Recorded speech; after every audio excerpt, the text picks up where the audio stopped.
schools and not shelter in them. A future where young men and women build the institutions of their state and not search for their relatives under the rubble. I thank you, Mr. President. I thank you, distinguished representative of the United Arab Emirates. I now give the floor to the distinguished representative of Zambia.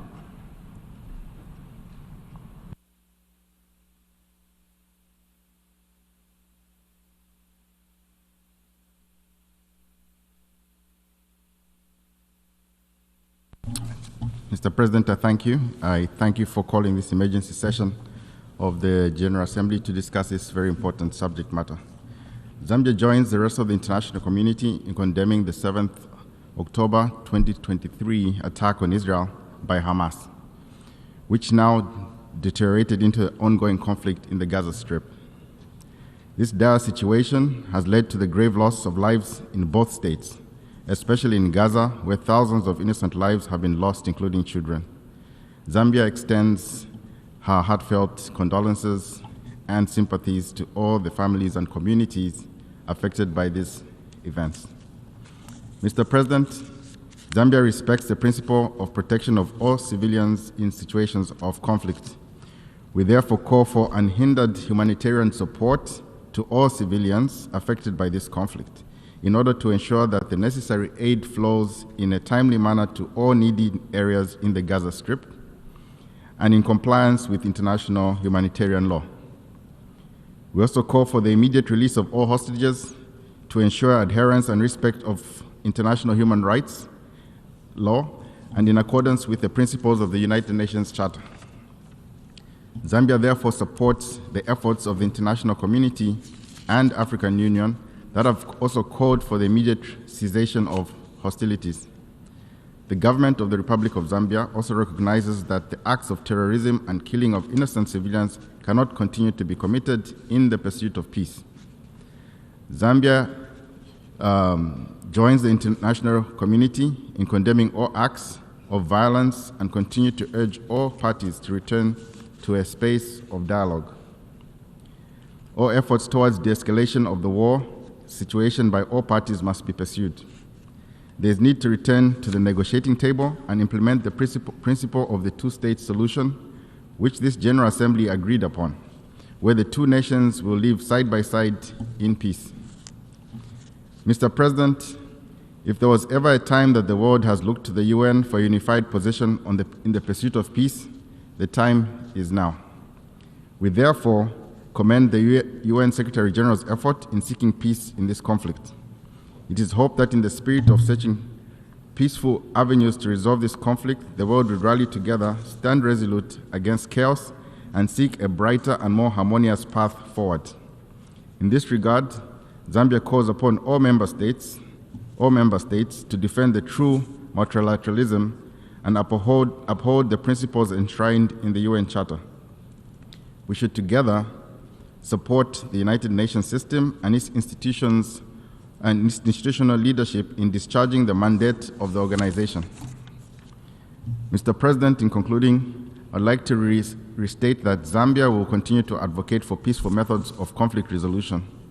It is well known that without peace, the global community cannot attain sustainable development, and we cannot effectively pursue programs of economic and social development. We therefore reiterate our call for a more effective diplomatic dialogue and need for the UN and the member states to urgently come up with a workable, agreeable solution to resolve this conflict that the international community has been grappling with for so many years. I thank you, Mr. President. I thank you, the distinguished representative of Zambia. Now I give the floor to the distinguished representative of Sudan.